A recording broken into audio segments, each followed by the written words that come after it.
do'stlik haqida nasihatlar. Haqiqiy do'st quvonchli kunlarda emas, qiyin paytlarda bilinadi. Hamma ham kulganingizda yoningizda bo'lishi mumkin, ammo sinovli kunlarda sizdan yuz o'girmaydigan inson haqiqiy do'stdir. Do'st tanlashda shoshilmang. Bir necha yillik tanishlikdan ko'ra insonning xulqi, vijdoni va sadoqati muhimroqdir. Do'stingiz sizni yaxshilikka chorlasa, xatolaringizni muloyimlik bilan aytsa va rivojlanishingizni istasa, uni qadrlang. Chunki haqiqiy do'st har doim yaxshilikni xohlaydi. Sizni yomon yo'lga boshlaydigan, vaqtingizni behuda sarflatadigan yoki orzularingizdan uzoqlashtiradigan insonni do'st deb bilmang. Do'stlikning poydevori ishonchdir. Ishonch yo'qolgan joyda do'stlik ham asta-sekin so'nadi. Do'stingizning sirini saqlashni o'rganing. Sadoqatli inson boshqalarning ishonchini hech qachon suiiste'mol qilmaydi. Xiyonatdan saqlanish uchun insonlarni so'zlari bilan emas, amallari bilan taning. Va'dalar emas, ishlar haqiqiy qiyofani ko'rsatadi.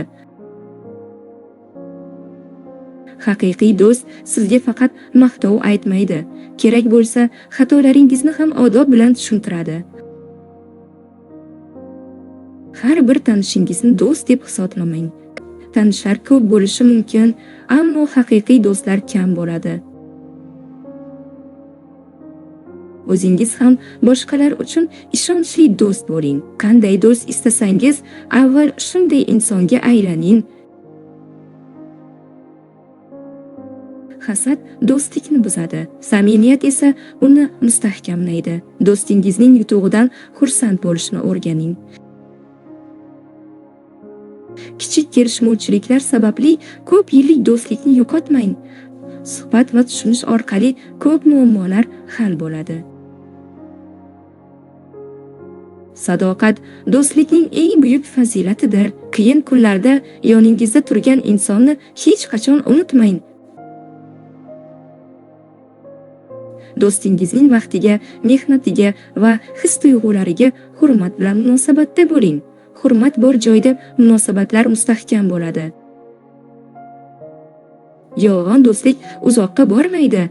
Samimiylik va rostgo'ylik esa do'stlikni yillar davomida saqlab turadi. Atrofingizni o'zidan yaxshiroq bo'lishga undaydigan insonlar bilan to'ldiring. Yaxshi muhit insonning kelajagini shakllantiradi. Do'stlik manfaat uchun emas, mehr va ishonch uchun qurilishi kerak. Manfaat tugaganda tugaydigan munosabat haqiqiy do'stlik emas. Xiyonatni unutish qiyin bo'lishi mumkin, lekin undan saboq chiqarish muhim. Har bir tajriba kelajakda to'g'ri insonlarni tanlashga yordam beradi. Haqiqiy do'st sizning orqangizdan emas, yuzingizga haqiqatni aytadi. Chunki u obro'yingizni emas, kamolingizni o'ylaydi. Hayotda bitta bo'lsa ham sadoqatli, halol va samimiy do'st topsangiz, uni asrang. Chunki haqiqiy do'stlik pul bilan sotib olinmaydigan eng qimmatli boyliklardan biridir.